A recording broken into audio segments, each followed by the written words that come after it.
स्वागत है आपका इस YouTube चैनल हिंदी पाठशाला में। और मैं आज उपस्थित हुई हूँ अविकारी शब्द या अव्यय के साथ। आज का विषय है अविकारी शब्द या अव्यय। दोस्तों, मैंने अपनी पिछली वीडियो जो बनाई थी शब्द विचार पे, उसमें हमने चर्चा की थी कि शब्द दो तरह के होते हैं। कौन कौन से? विकारी शब्द और अविकारी शब्द। उसमें हमने चर्चा की थी। आप चाहें तो मेरे चैनल पे वो वीडियो है, अगर आपने नहीं देखी है तो वहां जा करके देख करके आप अपना ज्ञान बढ़ा सकते हैं। तो आपको पता चल जाएगा कि विकारी शब्द और अविकारी शब्द के बारे में क्या मैंने विस्तार से चर्चा करी है। और आज का टॉपिक हमने लिया है अविकारी शब्द। विकारी शब्द और अविकारी शब्द देखिएगा। विकारी शब्द क्या होते हैं? यानी कि जिन शब्दों में विकार होता है, परिवर्तन आता है। किसके कारण? लिंग, वचन, कारक, क्रिया, इन सब के कारण जिनमें परिवर्तन आता है उन्हें ही हम क्या कहते हैं? विकारी शब्द कहते हैं। और वो शब्द कौन कौन से होते हैं? जैसे संज्ञा, सर्वनाम, विशेषण, क्रिया, ये सारे जो हैं विकारी शब्द के अंतर्गत आते हैं। और इन सभी विकारी शब्दों के ऊपर मैंने एक एक अलग अलग से स्वतंत्र वीडियो बनाई हुई है, वो भी मेरे चैनल पर उपलब्ध है। आप वहां से उन्हें जाकर के देख लेंगे, क्योंकि जब आप पद परिचय देने जाते हैं तो उसमें आपको विकारी शब्द और अविकारी शब्द दोनों के विषय में बताना होता है। तो विकारी शब्द कौन कौन से हैं, इन पर हमने पहले चर्चा की हुई है। आप उन वीडियोस को देख लीजिएगा मेरे चैनल पर। और अविकारी शब्द क्या हैं, उनके बारे में आज हम चर्चा करेंगे, अध्ययन करेंगे कि अविकारी शब्द कहते किसे हैं, क्या होते हैं, इनको हम कैसे पहचानेंगे। चलिए शुरू करते हैं। देखिएगा, अविकारी शब्द, अविकारी मीन्स जिसमें विकार नहीं होता है। विकार का मतलब होता है परिवर्तन, यानी जिन शब्दों में परिवर्तन नहीं होता है। आप आसान सी भाषा में अगर इसको समझना चाहें तो ध्यान दीजिएगा, कोई भी टॉपिक हो, जब आप उसको अपने दैनिक जीवन से जोड़ लेते हैं तो वो आपके लिए बिल्कुल सहज हो जाता है। तो आज अव्यय को हम दैनिक जीवन से जोड़ करके पढ़ेंगे, ताकि जीवन में कभी भी न तो आप अव्यय को भूलें और न आपको पहचानने में समस्या हो। देखिएगा, एक उदाहरण लीजिएगा। आपके जीवन में या आपके जानने वालों में कोई ऐसा व्यक्ति जरूर होता है जिसको कि आप कहते हैं कि वह अपने सिद्धांतों के बहुत पक्के हैं, यानी कभी भी किसी भी परिस्थिति में उनके सिद्धांत बदलते नहीं है, वो अपने सिद्धांतों के साथ समझौता नहीं करते हैं। अमूमन आप देखते हैं तो जो आपके आइडियल्स होते हैं, जो आपके आदरणीय लोग होते हैं, जिनको आप अपने जीवन में आदरणीय मानते हो, उनको इस कैटेगरी में, इस कोटि में आप श्रेणी में रखते हैं। तो वो क्या करते हैं? वो किसी भी परिस्थिति में अपने विचारों से, अपने सिद्धांतों से समझौता नहीं करते हैं। बिल्कुल वैसे ही अव्यय को समझिएगा। अव्यय भी बिल्कुल वैसे ही है, यानी जो किसी भी देश काल परिस्थिति में बदले न, जिसमें परिवर्तन नहीं आता है, वही अव्यय होता है। तो आपने देखा कितनी आसानी से आपने अव्यय को समझ भी लिया और कभी भूलेंगे भी नहीं, क्योंकि आपने इसको अपने दैनिक जीवन से जोड़ लिया है।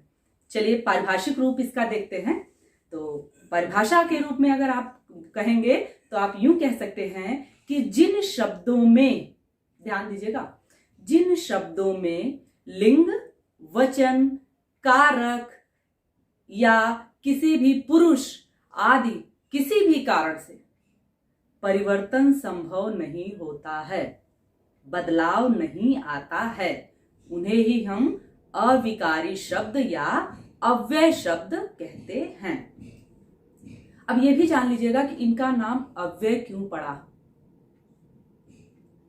अव्यय मतलब न व्यय, जो कभी बदले न। व्यय मतलब होता है खर्च होना, यानी जो कभी खर्च न हो। अर्थात शाब्दिक रूप में अगर हम देखें तो कहेंगे कि जिन शब्दों में कभी परिवर्तन नहीं आता है, जो अपने स्वभाव को कभी छोड़ते नहीं हैं, यही शब्द अव्यय कहे जाते हैं। तो आपने देखा कि कितनी आसानी से आपने अव्यय को समझ लिया और अब आपको कभी नहीं भूलने वाला कि अव्यय क्या होता है।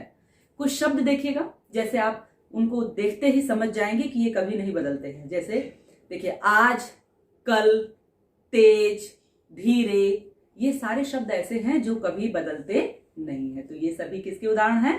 अव्यय के। अब देखिएगा, जैसे विकारी शब्दों के बारे में हमने बात करे थे, तो उसमें भी बताया था कि विकारी शब्दों के भेद होते हैं, जैसे संज्ञा, सर्वनाम, विशेषण, क्रिया। ऐसे ही अविकारी शब्द भी 5 तरह के होते हैं। कितने तरह के? 5 तरह के। कौन कौन से? उन पे दृष्टि डालते हैं।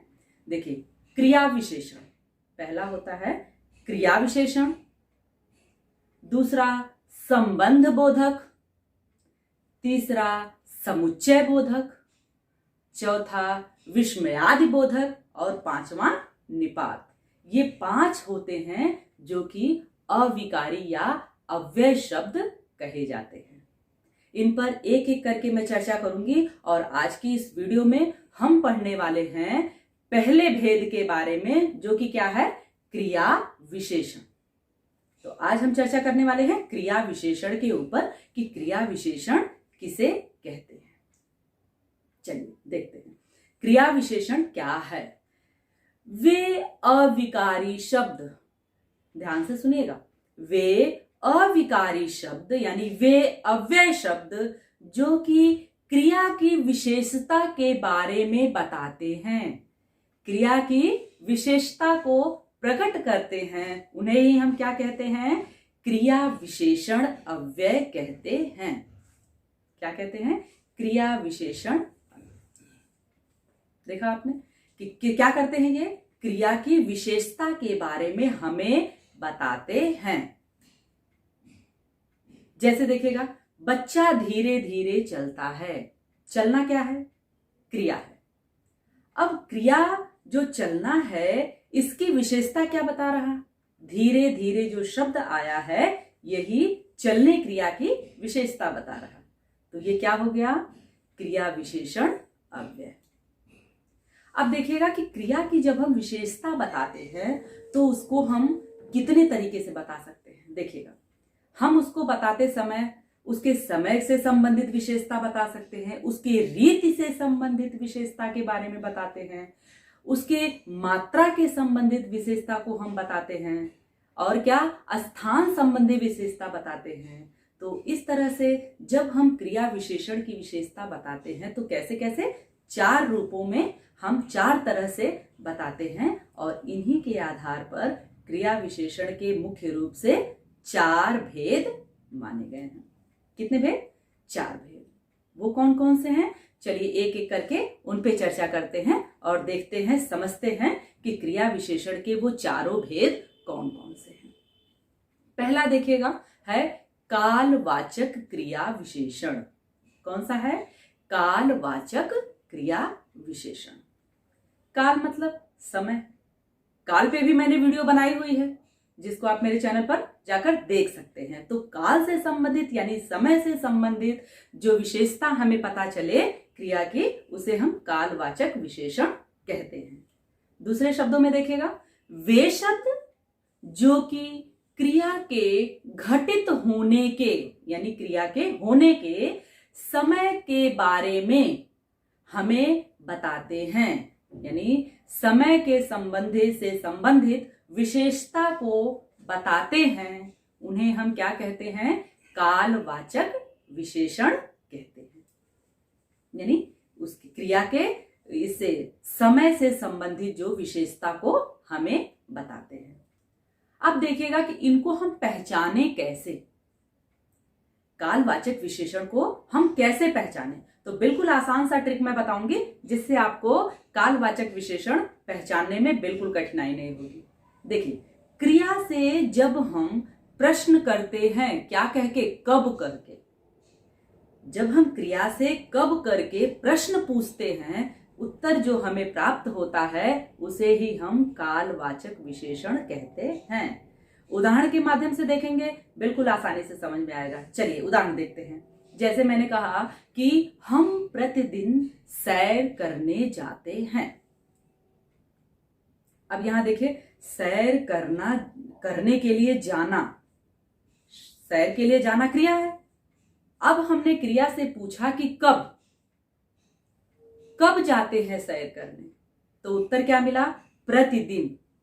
यानी जब हमने क्रिया से कब कहकर प्रश्न किया तो जो उत्तर हमें प्राप्त हुआ, यानी प्रतिदिन जो हमें प्राप्त हुआ, ये उत्तर यही कालवाचक क्रिया विशेषण है। यानी इसके माध्यम से हमें समय के बारे में पता चला। तो ये क्या हो गया? कालवाचक विशेषण है। और पहचानेंगे हम कैसे? क्रिया से कब का प्रश्न करके। तो अब समझ में आ गया होगा कि कालवाचक विशेषण किसे कहते हैं और हम उसे पहचानेंगे कैसे। चलिए दूसरे भेद की ओर बढ़ते हैं, और दूसरा भेद है स्थानवाचक क्रिया विशेषण। स्थानवाचक, स्थान का मतलब किसी जगह, यानी जो कि क्रिया के स्थान के बारे में की विशेषता हमें बताता हो। यानी वे शब्द जो क्रिया के घटित होने के स्थान से संबंधित विशेषता के बारे में हमें बोध कराते हैं, हमें ज्ञान कराते हैं, वे शब्द स्थानवाचक क्रिया विशेषण कहे जाते हैं। इनको भी पहचानने का तरीका है, कैसे? देखिएगा, जब हम क्रिया से कहां करके प्रश्न करते हैं, कहां, उदाहरण देखिएगा समझ में आएगा। जैसे मैंने कहा प्रतिभा अंदर सो रही है, एक वाक्य मैंने कहा प्रतिभा अंदर सो रही है। सोना एक क्रिया है। अब सो रही है से मैंने प्रश्न किया कहां सो रही है, उत्तर क्या मिला? अंदर सो रही है। यानी जब हम क्रिया से कहां करके प्रश्न पूछें और उत्तर हमें जो प्राप्त होता है वही हमें स्थानवाचक विशेषण होता है। तो हम ऐसे स्थानवाचक क्रिया विशेषण को आसानी से पहचान लेते हैं। तो आपने देखा स्थानवाचक क्रिया विशेषण किसे कहते हैं और उनको पहचानने का तरीका क्या है। चलिए आगे बढ़ते हैं और बढ़ते हैं क्रिया विशेषण के तीसरे भेद की ओर, और जो कि है परिमाणवाचक क्रिया विशेषण। परिमाण का मतलब क्या होता है? मात्रा। परिमाण मतलब मात्रा। तो ध्यान दीजिएगा, वे शब्द जो क्रिया के परिमाण या मात्रा से संबंधित विशेषता के बारे में हमें बताते हैं। वे शब्द जो कि क्रिया के परिमाण या मात्रा के बारे में विशेषता जो हो उसके विषय में जो हमें बताते हैं, उन्हें हम क्या कहते हैं? परिमाणवाचक क्रिया विशेषण। और इनको भी पहचानने का तरीका है क्या? देखिएगा, ध्यान से सुनिएगा। जब हम क्रिया से कितना या कितनी, कितना या कितनी करके प्रश्न पूछते हैं और उत्तर जो हमें प्राप्त होता है वही परिमाणवाचक क्रिया विशेषण होता है। तो पहचानने का तरीका ये रहा, मैंने बताया कि हम क्रिया से प्रश्न करेंगे क्या कह के? कितना या कितनी। देखेगा, उदाहरण देखेगा। जैसे मैंने कहा मैं आज बहुत खाया, मैंने आज बहुत खाया, एक वाक्य मैंने कहा। अब यहां पे खाना जो क्रिया है इससे मैंने कितना कह के प्रश्न किया, कितना खाया, तो उत्तर हमें क्या मिला? बहुत खाया। यानी एक खाना जो क्रिया थी, यानी खाना जो भोजन करना, उसकी मात्रा के बारे में, यानी ज्यादा भोजन किया। यहां हमें क्या पता चला? मात्रा के बारे में पता चला। तो ये क्या हो गया?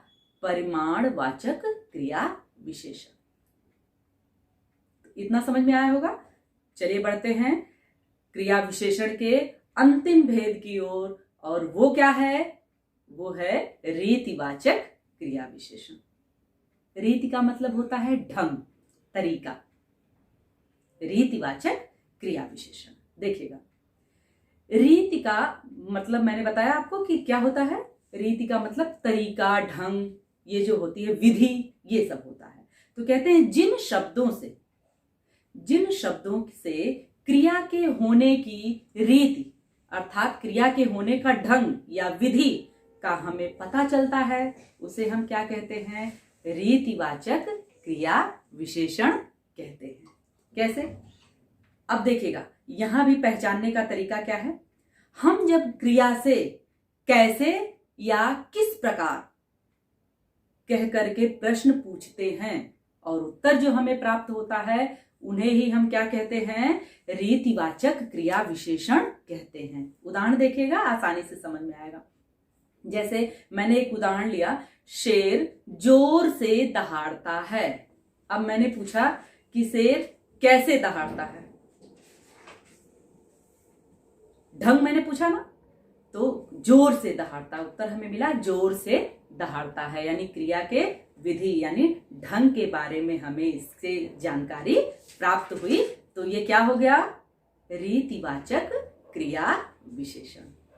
तो ये आपने देखा कि क्रिया विशेषण के 4 भेद हैं जिनके बारे में एक एक करके हमने चर्चा करी कि क्या हैं और इनको हमने आसानी से समझा।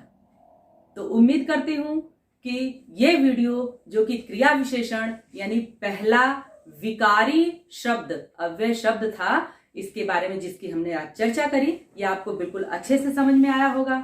वीडियो अच्छी लगे हो तो मुझे कमेंट जरूर करिएगा, वीडियो को लाइक करिएगा, क्योंकि जब आपके कमेंट्स आते हैं तो मुझे प्रेरणा मिलती है और आपके लाइक से मुझे साहस मिलता है वीडियो को और अच्छी बनाने के लिए। तो प्लीज ध्यान दीजिएगा कि चैनल को अब तक अगर आपने सब्सक्राइब नहीं किया है तो प्लीज जाकर के मेरे चैनल को फटाफट सब्सक्राइब करिए, बेल आइकन जरूर दबा दीजिए।